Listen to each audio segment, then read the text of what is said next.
All right, so yesterday we started our transformations of sine and cosine, and we did phase shift, okay, which is shifting left and right.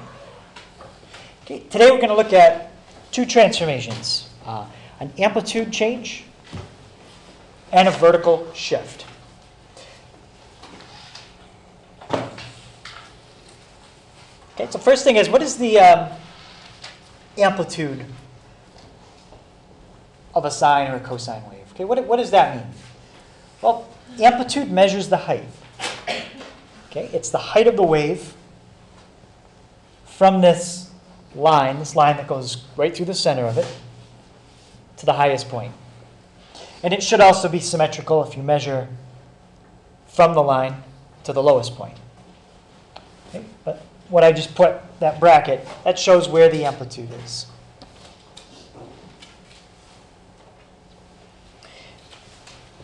Okay, since amplitude is a height, or it's a distance, it's a measurement, what kind of number do distances or measurements of height have to be? If you measure the height of something, it has to be a certain kind of number.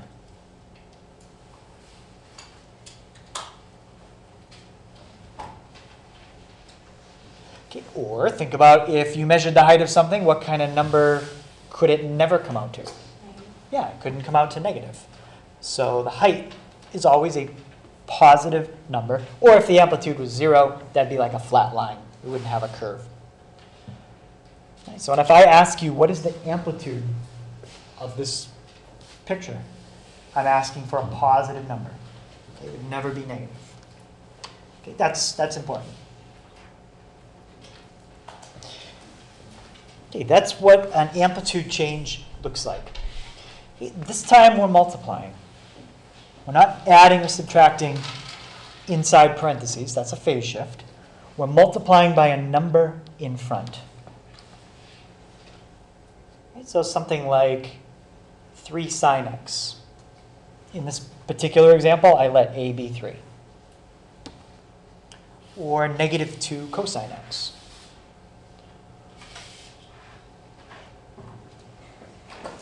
So when you put a number in front, that's going to affect the amplitude, how high and low the graph goes. Okay, so changing the amplitude, that's going to stretch it, or it's going to compress it. Okay, one of the two. Let's take a look at the first one, 3 sine x. How do you think 3 sine x would compare to just sine x? Do you think the 3 is going to make it bigger or make it smaller? Bigger? Yeah. Let's take a look and graph it and see. So what I'll do, I'll graph sine x in one color, and I'll graph 3 sine x in a different color.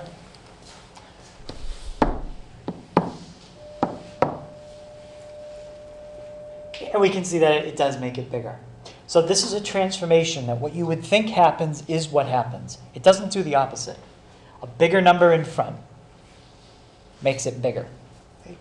A smaller number in front, like a fraction. What do you think a 1/2 sine x would do?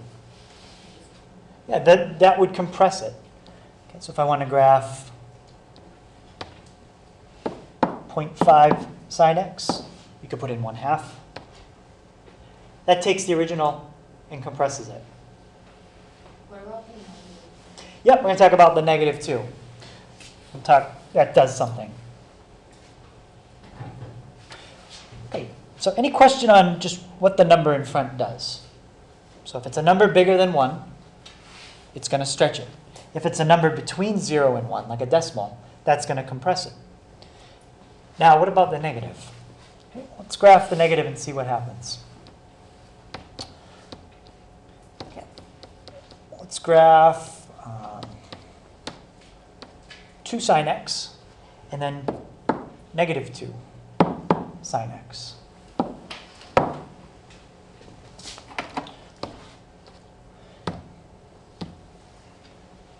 So there's 2 sine x. and negative 2 sine x.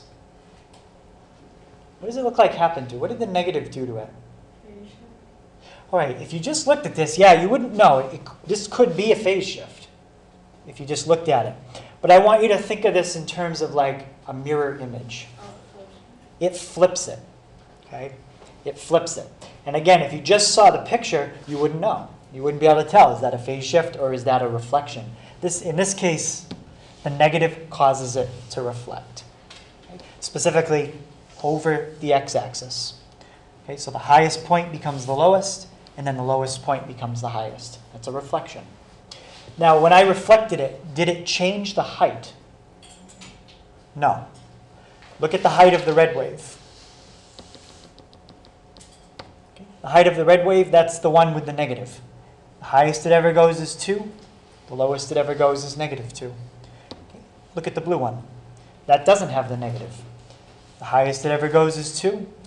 The lowest it ever goes is negative 2. So the negative has no effect at all on the amplitude. The negative causes it to reflect and flip. It's just the number that affects the amplitude. Any question on that? All right.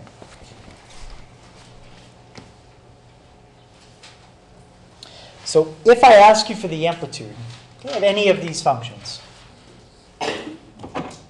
that's how you find it. You take the absolute value of whatever the number is in front.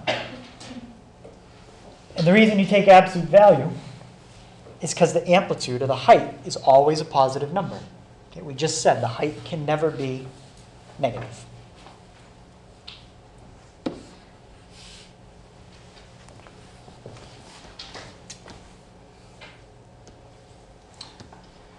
Okay, and I already said this to you, I just haven't written it yet. If the number in front is more than 1, that's going to stretch it. So a number like 2, 3, 12, 76.5, those numbers are going to stretch it.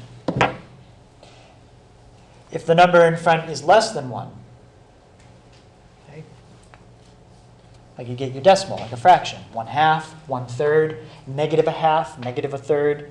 Okay? We don't really care about the negative. The negative is just going to flip it. It's the number that tells us if it's going to stretch or compress. Okay, so in this case, the graph is compressed.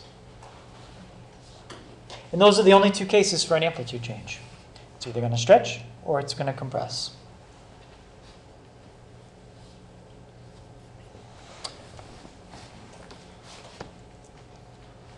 Let's look at that first example.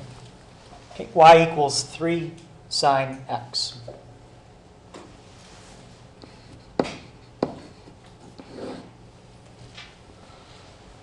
What would be the amplitude of 3 sine x? 3. Just a 3. That's the amplitude. How about the amplitude of negative 2 cosine x? 2. Okay, it's the absolute value of the number in front. And what about the highest and the lowest that 1/2 sine x would go? A half. Okay. What if I did this? What's the amplitude of that now? Still a half. The negative didn't change the height, but what is the negative going to do? It's going to reflect it. It's going to flip it. Okay. How about if I did, someone else tell me, what would be the amplitude of negative 3 sine x? Still 3. What's that negative going to do, Jordan? It's just going to reflect it. Yeah, it's going to flip it. Okay, so negative has no effect on the amplitude. It does have an effect on the picture. It flips it. But flipping it doesn't change the height.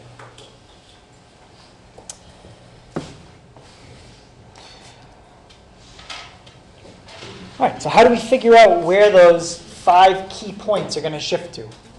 Okay, so think back to your 2 tables from yesterday. One for sine, one for cosine. And we're going to figure out what's changing and what's staying the same.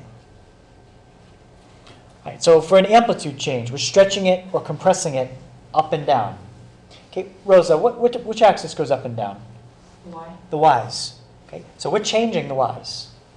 I'm going to stretch it. I'm going to change the height. Okay, so Chris, that means what stays the same? The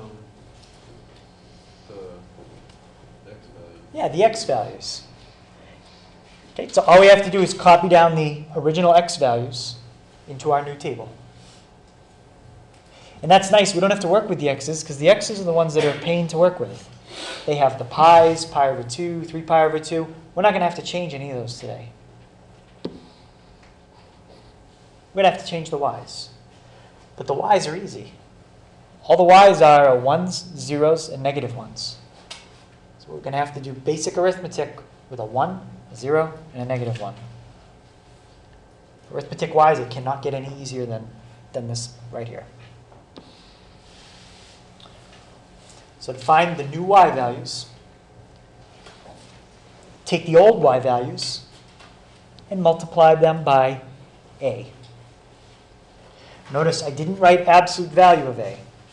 If a is negative, you've got to use that negative, because the negative is going to cause the picture to flip. The only time you don't use the negative is if I just ask you a question on the test without graphing, what is the amplitude of this?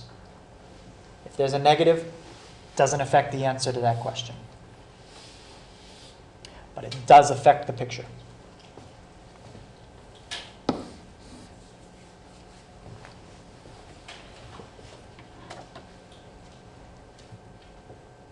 Okay. Everybody have those two steps?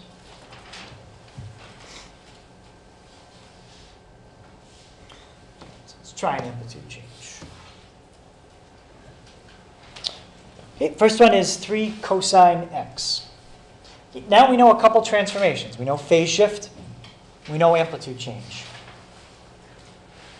How do you know this is an amplitude change and not a phase shift? No parentheses. There's no, okay, what if I did this though? There's no adding or subtracting. There's no adding or subtracting where? In the parentheses. If there was, that'd be a phase shift. This is multiplication, and it's in front. Multiplication in the parentheses, that's totally different. We'll do that tomorrow.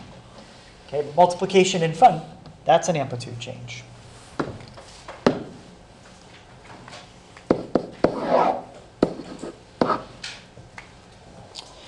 Okay, how about Helene? What values are going to stay the same? The x's. Okay. So my x's for cosine are 0, pi over 2, pi, 3 pi over 2, 2 pi. You do not need to change these values for the entire problem. Those are done. It's the y's that are going to change. Okay. Christine, what's my first y value for cosine? Where So did, you multiply the original y by 3. you do, but you know what? You don't even have to do that yet. Just tell me before you multiply by 3 what it would be. But that is what you're going to do. Yeah. Is 0. Oh wait, no, the y. For cosine. Y. Yep. I mean 1. 1. Yes. Y is y. Thank you. 1. And then the next one? 0.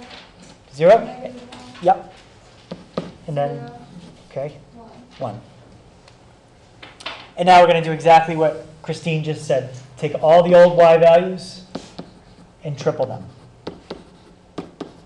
And that's it. Those are your new y values. Just write down what they are. Okay, so Charles, what are my new y values? 3, Yep. 0, Okay. negative 3, 0, And 3. Good. Okay, so there's your table. Any question on the table? Okay, so 1 point for each x and y value you get right in the table.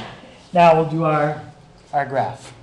Let me just let's put that.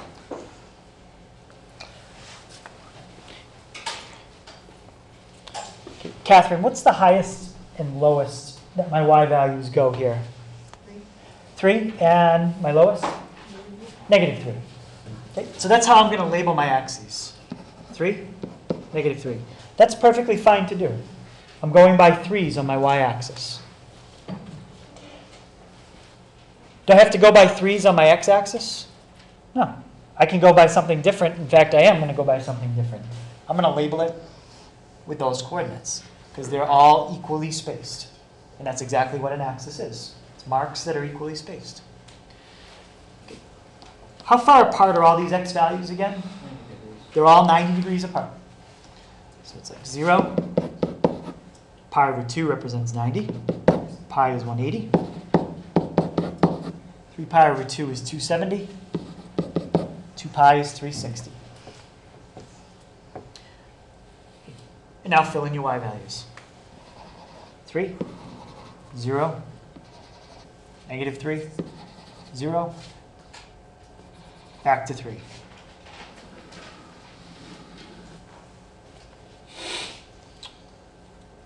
And there's our graph. Any question on the graph?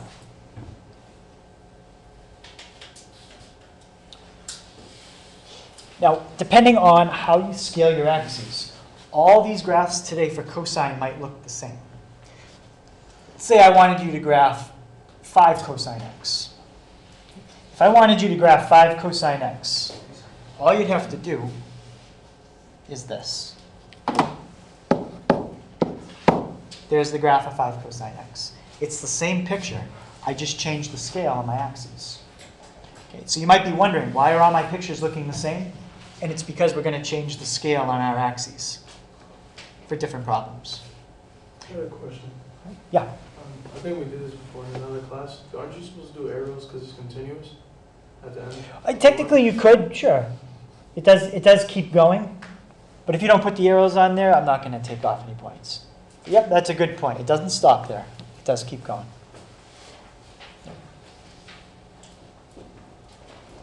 Okay, so any question on that one?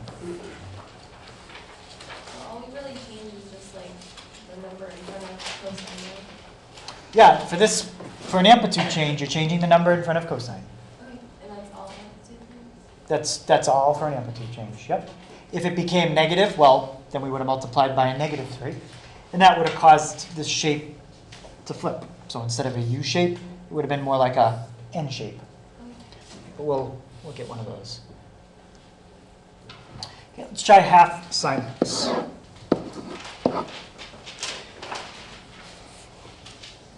Okay, we know it's an amplitude change because you're multiplying by a number and it's in front. What's going to happen to the sine function? Anybody describe what the 1/2 is going to do to it? It's going to compress it. It's going to compress it vertically. Sometimes you call that shrink or compression, whatever you want to call it.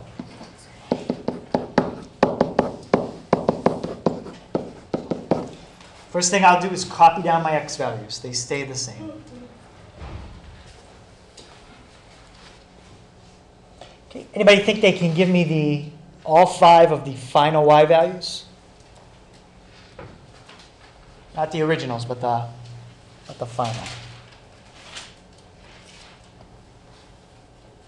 Oh, Ryan? Could you give me those y values?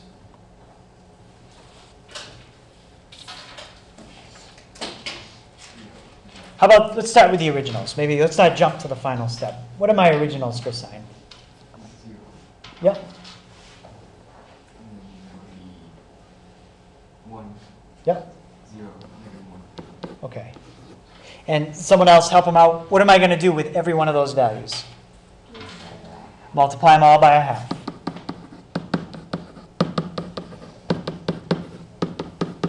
So we're going to get 0, half, 0, negative a half, 0.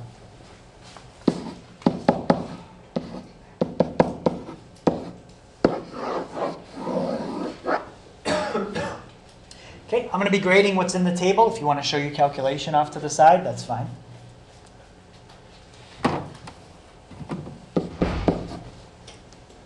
Okay, what's the highest and lowest values I should use on my y-axis? 1. Yep. And now just sketch your normal sine function. Label these. And we're starting 0, 1, 0. I'm going to be right there, -1, back to 0. Okay. When I said 0, sorry, it wasn't really 1. It was 0, half, 0, -1/2, 0. Okay, and for any amplitude change, all you'd have to do is reuse this same picture. Just change your y-axis to whatever the amplitude change is. If it was 10 sine x, make it 10 and -10. If it was 8 sine x, 8 and -8.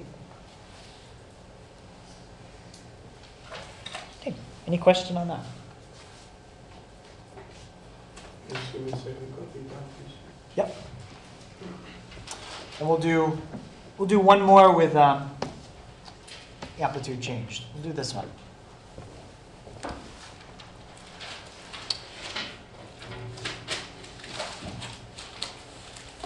Okay, there's no number here written, but it is a 1. So is the amplitude going to change? No. The amplitude isn't going to change, but something is still going to happen. It's gonna compress. It's going to flip. Okay? If I made it a 2, well, then the amplitude would change and it would flip. But this time, it's just going to flip. Okay, so let's write down our x's and y's. Jim, you all set with that? Yeah, I'm also, thank you. Yep.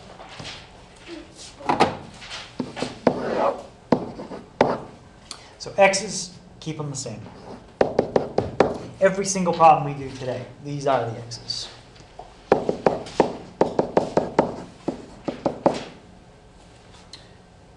Okay, and now if we think of what our original values for cosine were, they were 1, 0, -1, 0, 1. What do we do with each one of them? Yeah, change the sign or multiply them all by -1.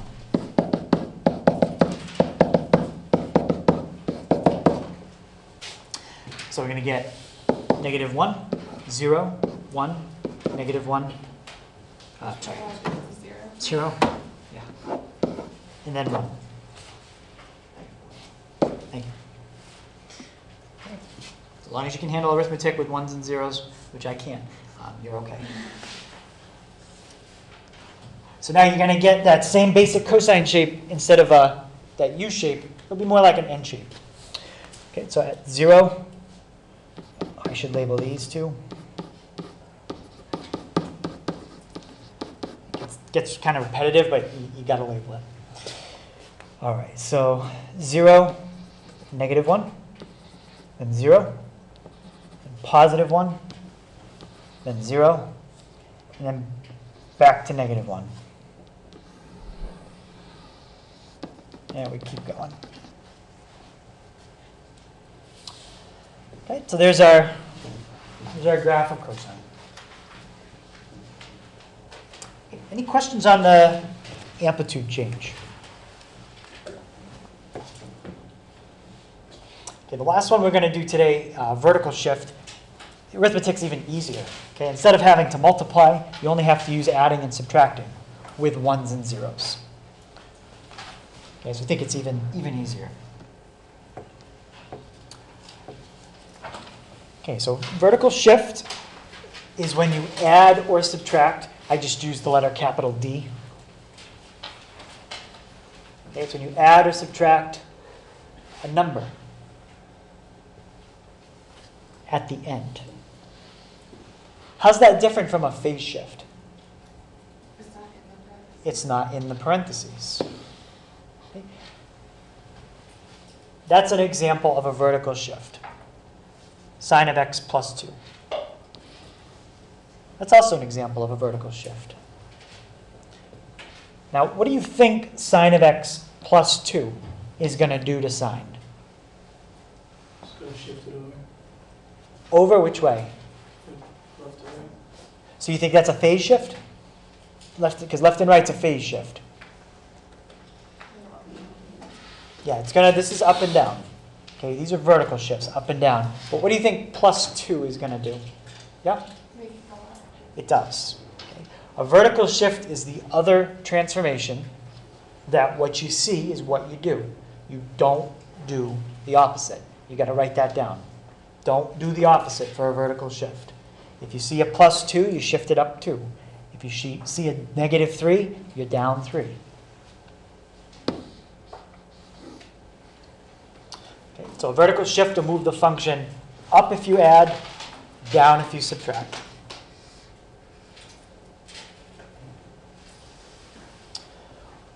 What if I did this?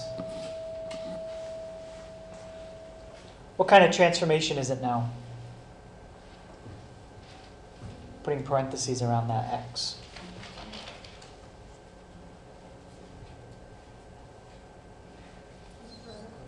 It's still a vertical shift. I didn't add or subtract something inside the parentheses.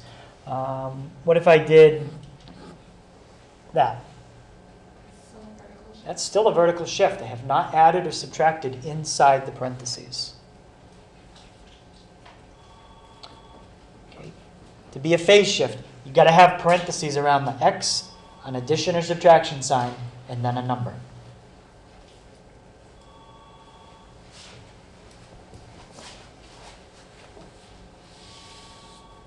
Okay. Any question on what a vertical shift looks like, how you recognize it?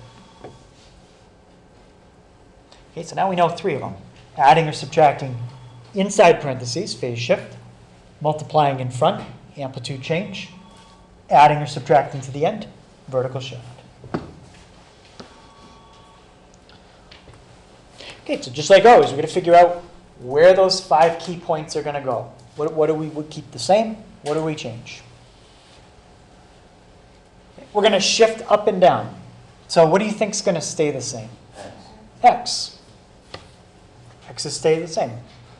Okay, as I said earlier, same X's we're going to use for every single problem today. So the Y's are what are going to change. Okay, and very, very simple. To find the new Y values, just take whatever D is, whatever you added or subtracted, and add that number to all the original Y values, or subtract it. But don't do the opposite. That's for a phase shift.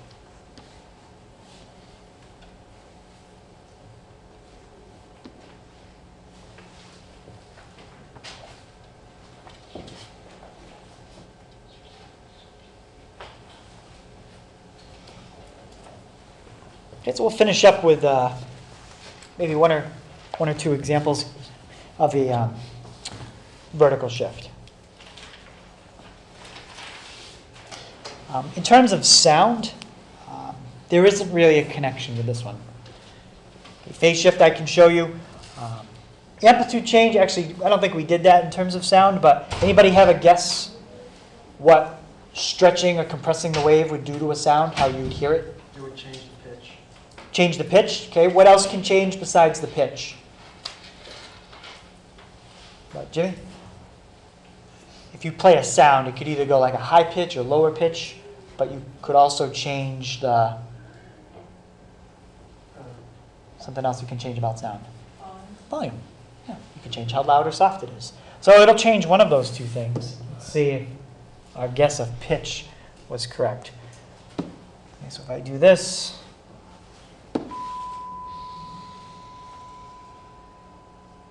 so stretching or compressing it vertical changes the volume. That's how loud it is. Okay, so that's the connection with sound for amplitude change. As I said, for vertical shift, no connection with sound. Not for what we're doing.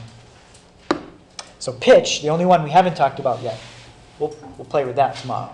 And you can do a lot of interesting things when you change frequencies, all kinds of stuff.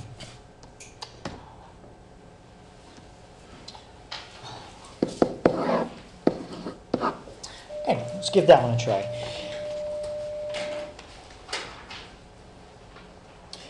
Okay, Colton, what kind of transformation is that?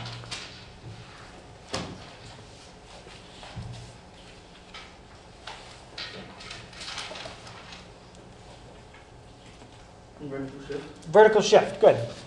What's it going to do? Shift up, shift down, and how much? Up. up 2. Okay, since we're shifting up and down, what's not going to change? Left and right. Left and right. So keep your x values the same. Good.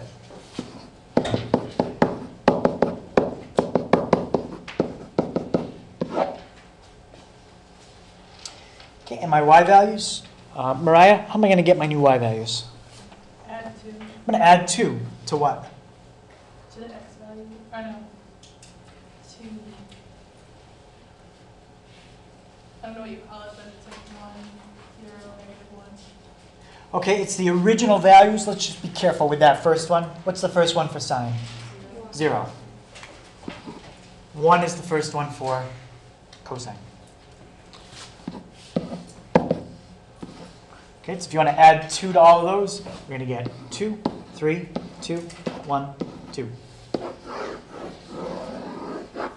Okay, I'm going to get rid of the originals so it's not confusing. Okay, now we sketch it. Label your x-axis. You don't need to skip because everything's going to go by 90s, pi over 2. And the highest y value that I need, Katie, in this case is what? 3. 3. So if I don't want to label these, I don't have to, because I'm going to go by ones. But if you want to make sure you label it, that's fine too. So we're at 2, 3, 2, down to 1, and back to 2.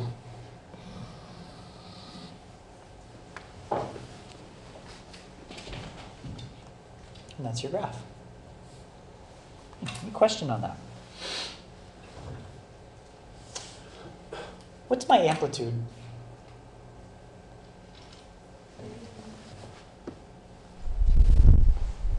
2? So is there a 2 in front of sine? 1. Just 1. Amplitude is still 1. So always look for that number in front of the trig function for amplitude. Or if you wanted to put in that center line, how high does it go off that? It's just 1. Okay, and last one. Okay, why don't you try that one on your own? Okay. Cosine x minus 5. Okay, so you can give it a shot. If you get stuck, let me know. I'll come help you out. All right, let's take a look. Okay, so hopefully we figured out that it's a vertical shift of cosine. Rosa, which way is it going to shift it? It should go down. Yep, down how many? -5. Down, say it one more time. Down how many? 5. Yeah, perfect. Down 5. Okay. So now we're going to figure out which values stay the same, which ones change, and then make our graph. Becca, what stays the same? X. Can you tell me what my x values are? 0. Yep. Pi over 2. Pi. 3 pi over 2 and 2 pi. Good. And now we're going to take all our original cosine values and subtract 5 from them. Okay, so Zach, can you give me my y values? Just take all those and make -4, it. -5, -6, Mm-hmm. -5, -4. Good. Okay, so there's your table, and now make your graph.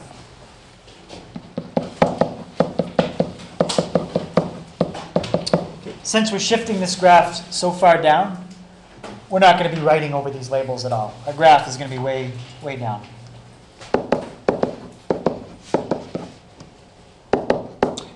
And technically, because I'm going by ones, I don't have to label it. It just helps me when I'm graphing so I can figure out where I'm at. Okay, so we're at -4, -5, -6, -5, -4.